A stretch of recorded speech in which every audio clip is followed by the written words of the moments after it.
This switch cost $25 and this one I built myself for less than $5. I realized I was paying a premium for features I never actually use. Most of the time I just want to turn the light on or maybe dim it. So I built my own switch, battery powered, Zigbee, and intentionally simple. With just a handful of components, I wanted to make it clean and modern with a single purpose.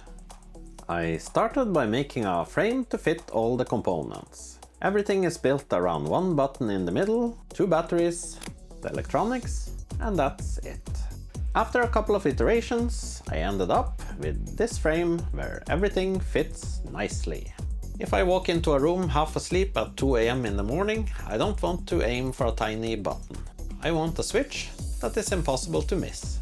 To make that feel right, the entire front plate is spring-loaded. These small springs handle the return, the switch provides the click, and the plastic frame takes the load.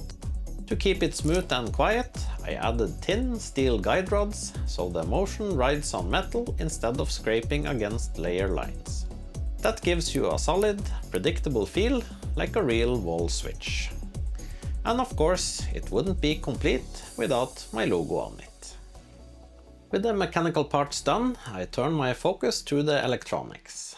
For the brains, I'm using an ESP32 H2 Super Mini. It supports Zigbee natively and is designed to be used in low-power devices.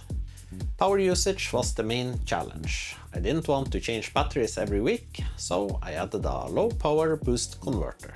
The converter keeps everything at a stable 3.3 volts while sipping almost no energy. With everything soldered, the parts drop straight into the frame. I could probably have left a little more room for the wires. It was a pretty tight fit getting everything in place. The whole thing runs on two AAA batteries, and once the batteries are in, it immediately wakes up. The blinking blue LED indicates that it is ready to be paired. The firmware is intentionally simple. It behaves like a generic Zigbee dimmer and is designed to integrate directly with Home Assistant. Press the switch, it wakes up, fires a command and goes straight back to sleep. It remains to be seen, but this could potentially give us months of battery life. I wanted to sanity check that behavior, so I temporarily removed the batteries and hooked up a USB power meter. With the device awake, you can see it drawing around 210 milliwatts. And then it drops straight back down as the device goes into deep sleep mode. It's not a lab-grade test, but it clearly shows we're not draining the battery while idle. So does it actually work? We'll test that in a second, but first we need to pair it with Home Assistant. With the switch in pairing mode, indicated by the blue LED blinking, I started a Zigbee device search in Home Assistant. And as you can see, the switch appears right away. All I need to do is to assign it to a room. Next, I created an automation that lets me precisely define what the switch controls. With that done, let's test it. A tap turns the light off. Tap again turns the light on. Hold it, it dims, and release, it stops. It feels just as responsive as this $25 switch.